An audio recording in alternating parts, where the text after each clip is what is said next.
Magandang araw po sa mamamayan ng Caloocan. Magandang hapon sa bawat isa. Ako po ay narito upang magbahagi ng Biblia. Ito po ay libre at walang bayad.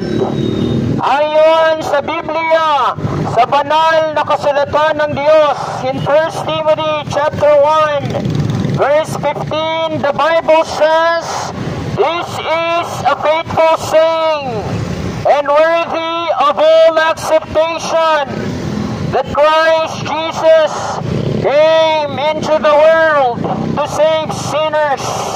Si Jesucristo ay pumarito sa lupa upang iligtas ang mga makasalanan. Napakagandang balita, kaibigan. Ang tao ay maliligtas. Tapat at matuwid ang Panginoong Hesus sa lahat ng kanyang mga pangako. Ito ay isang matapat na kasabihan at karapat-dapat na lubos na tanggapin ng lahat na si Kristo Jesus ay naparito sa sanlibutan upang iligtas ang mga makasalanan. Napakagandang balita, maliligtas ang mga makasalanan. Kaibigan, kailangan mong maligtas. Saan maliligtas? Ayon sa banal na kasulatan, ang tao ay nagkasala sa Diyos. Kaibigan, kailangan mong magsisi. Kaibigan, ang taong nagkasala sa Diyos ay maaaring tumungo sa impyerno. At tanging si Kristo Jesus lamang ang makapagliligtas sa iyo at wala nang iba. This is a faithful saying and worthy of all acceptation, that Christ Jesus came into this world to save sinners.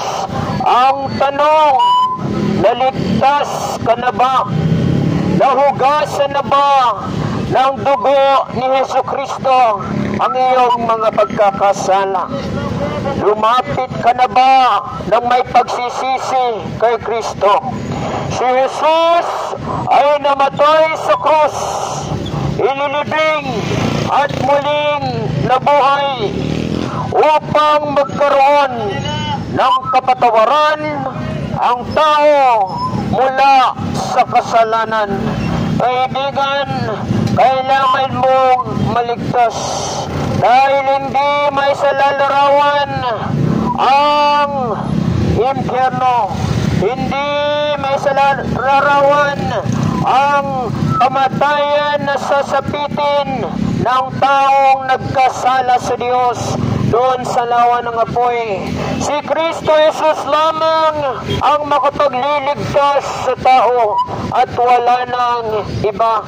Kaibigan, ang tao ay may pananagutan sa Diyos. Pagbabayaran niya ang kanyang mga kasinungalingan sa Diyos. Pagbabayaran ng tao lahat ng kanyang pagmumura sa Diyos. Pagbabayaran ng tao ang lahat ng kanyang pagkakasala sa isip, sa salita at sa gawa. Kaibigan, ang ipapataw na kaparusahan ng Diyos sa lahat ng taong nagkasala ay ang walang hanggang kamatayan sa lawa ng apoy. Ngunit salamat sa Diyos dahil ang Diyos ay Diyos ng pag-ibig. For God so loved the world that He gave His only begotten Son, that whosoever believeth in Him should not perish but have everlasting life. Manampalataya ka sa bugtong na anak ng Diyos. Pagkatiwalaan mo siya ng iyong kaluluwa. Ang taong walang pagkilala kay Kristo Jesus bilang Panginoon at tagapagligtas ay nakatakdang ibulid sa lawa ng apoy. Kaibigan, napakalawak ng kapatawaran ng Diyos. May kapatawaran sa sinumang taong lalapit kay Kristo Jesus.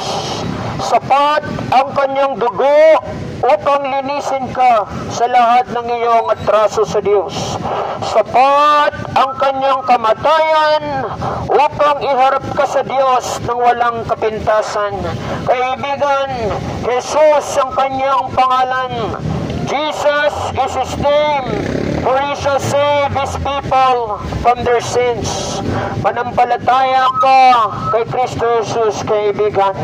Magsisi sa mga pagkakasala at sumampalataya sa bugtong na anak ng Diyos. Kaibigan, walang makapagliligtas sa iyo kung hindi ang bugtong na anak ng Diyos. For God so loved the world that He gave His only begotten Son, that whosoever believeth in Him should not perish but have everlasting life. For God sent not His Son into the world to condemn the world, but that the world through Him might be saved.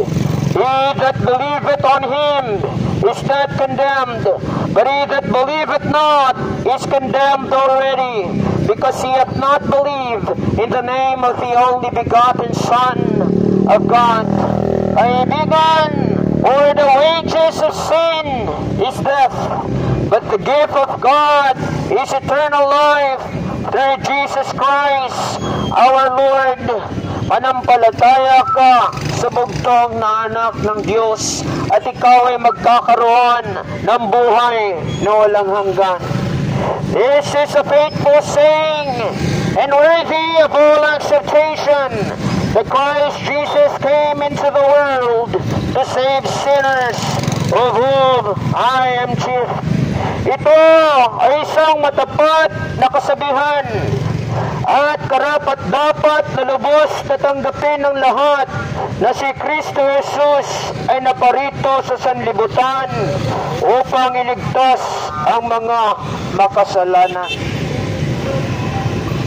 Kaibigan, walang kapatawaran sa kasalanan kung walang pagsisisi.